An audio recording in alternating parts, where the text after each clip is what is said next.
Salut, c'est François, Rostory Isto Auto. Aujourd'hui, on va vous parler d'une italienne vraiment originale et que l'on n'a jamais vue. C'est un proto, c'est la Lancia Trevi Bimotore, qui était supposée être la transition entre la Lancia 037 et la Delta S4. 1984, à quelques mois de la nouvelle saison du championnat du monde des rallyes, Lancia doit impérativement trouver une remplaçante à sa redoutable 037. La marque, vainqueur contre toute attente l'année précédente avec sa propulsion, doit faire face à une nouvelle difficulté. Désormais, les 4 roues motrices vont truster le haut du classement. Pour faire perdurer son succès, le constructeur transalpin doit se résoudre à la transmission intégrale.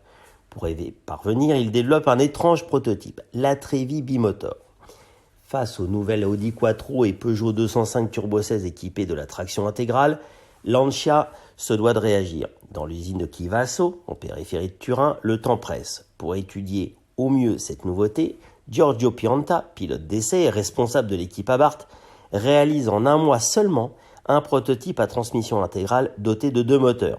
Pour gagner du temps, les ingénieurs italiens utilisent la récente Lancia Trevi Volumex comme point de départ.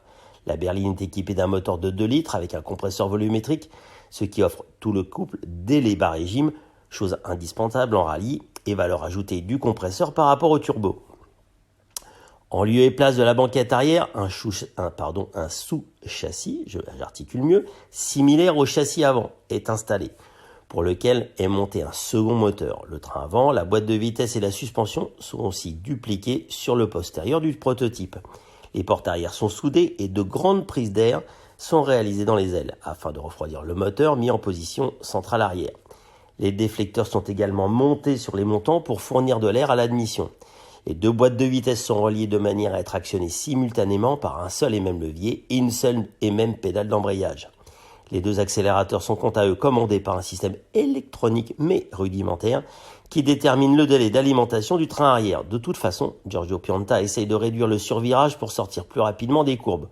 Au total, la berline développe 270 chevaux grâce à ces 2 blocs moteurs.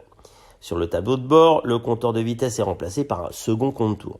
2 instruments centraux viennent indiquer la température d'eau et la pression d'huile pour chaque bloc moteur. Dans la pratique, la voiture se montre redoutable, très rapide et très efficace sur route sinueuse. Point négatif et non négligeable, la Trevi Bimotore a une fâcheuse tendance à surchauffer rapidement du moteur arrière.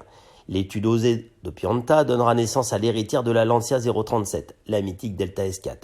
Aujourd'hui, la Bimotore fait partie de la collection de la marque et est restée au FCA Heritage Hub dont on vous parle aussi à la fin de l'article.